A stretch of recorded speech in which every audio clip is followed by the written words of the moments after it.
chúng cha chào chi tàu lưu chi đi lưu tê lưu chơi nhớ chi tiệt tu tây kia tàu trở vỡ chê chết su con lóng vỡ chê cho bà chê chê lưu xia bóng tha qua cha rồi nó chỉ nhớ đàn về lưng chê mua cho ta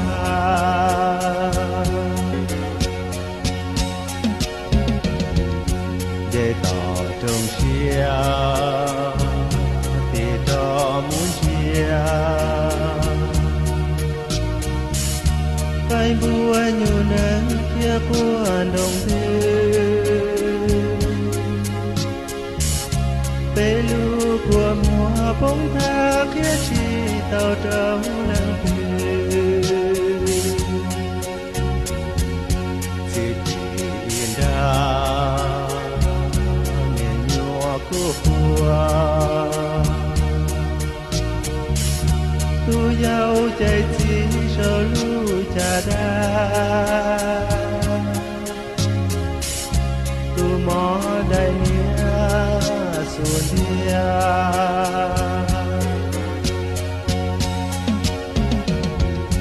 đi kể cho đó nhẹ nửa ní nào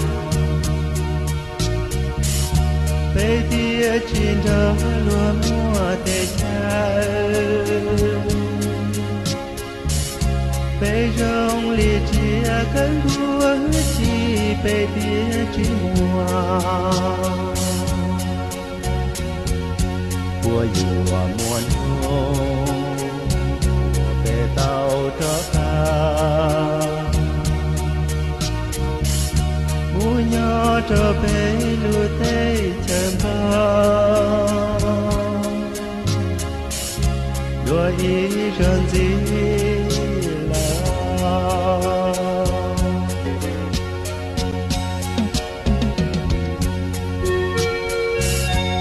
chúng cha chào chi thảo lúc chi thì bé lúc tết chào chỉ thay dân bé kia tàu trò và trẻ chết dù con lòng khó trẻ trẻ cái vua như này phía quan đồng từ bé lúc của mùa phong thả kia chỉ tàu đó lòng từ bé phong tết chào cứ chỉ bé chỉ mùa bé dùng lý cho chia cần vua thiên nhà phong tê chùa phong rồng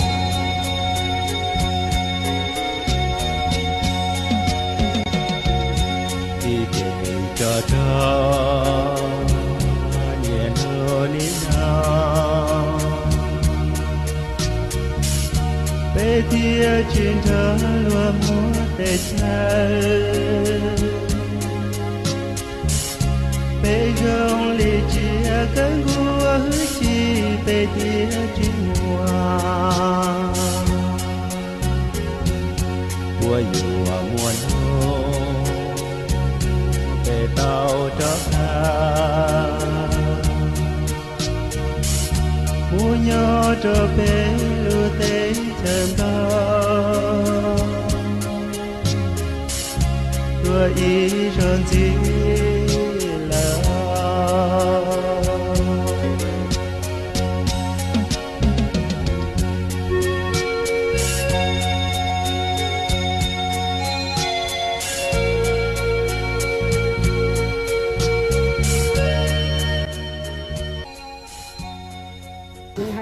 giá cao hơn rồi nên ban thế chẳng phải là nhà nước coi chừng dân của mình đâu. Cái nhà của họ bằng mấy cái đất của mình, anh thử nghĩ xem. Họ đến sau mà họ lại được giá nhiều. Như đây có công việc này, người ta 2010, 2013 người ta mới vào làm quán mà giờ người ta riêng một cái lối nhà đó thôi, không đến một sào, tầm 400-600 mét vuông thôi. Cái đây kia hơn tỷ, 2-3 tỷ đấy. Người dân mình cả 2-3 hết đất này, cả đất chủ cái đất nhà cả nhà xung quanh 2-3 hết đất, cho màu các kiểu người ta mình hết được 400-500, 600-700.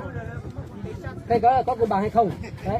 cái ý nghĩa đấy bằng không? Ví dụ em nói em luôn này, em nhà cửa đất đai đồ đều có 170 nhá, nói thẳng luôn.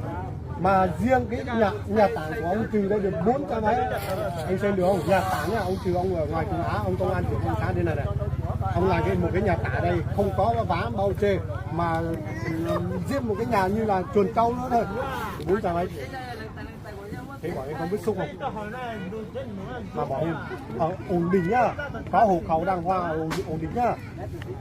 Đấy, ông Viền đàng hoàng, sinh sống đàng hoàng nhá.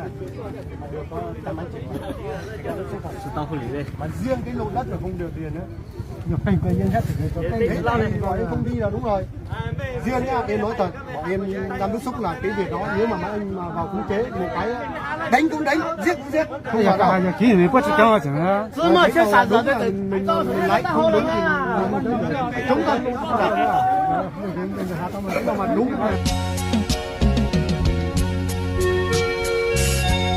Trong cha chào chi, họ lúc chi thì bé lúc tết chào chỉ thay dân, bé kia tàu trò và chế chia sủ con lòng bỏ chế cái vua như này kia quan đồng đường, bé lúc của mùa phong thả kia chỉ tàu đó lòng đường, bé phong tết chào cứ chỉ bé chỉ mùa, bé dùng lý cho chia cần vua, kia nhà phong tê chùa phong rồng.